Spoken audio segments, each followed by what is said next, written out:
This is our first monthly conversation with Maya. Thank you so much for your questions, and we hope you'll keep them coming. We're going to start out talking about Tuff. We have some new volunteers who want to know more about his condition and how we care for him.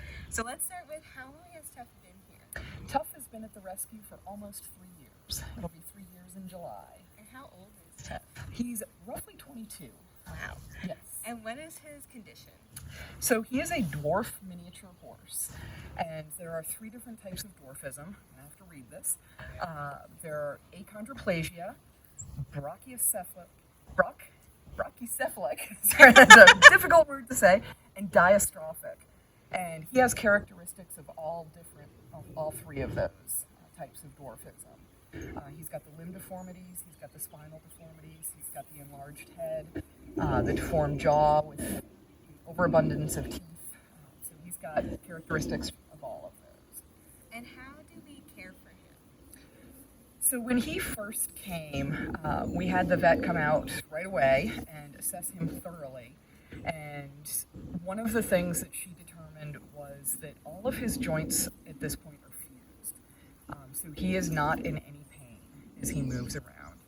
When he was younger, while those joints were fusing, he was probably in a lot of pain, unfortunately.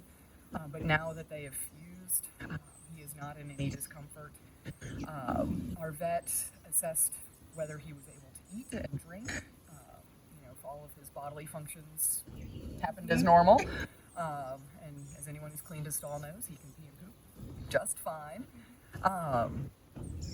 And our vets are out usually 2 to 3 times a month, and every time they come out, they always go in to check on Tuff and see Tuff. So he gets looked at by a vet on a very regular basis to make sure that his quality of life is still good. He's a happy little guy. He hangs out in his stall. He's got a fan when it's hot. He doesn't like to go outside as much when it's hot.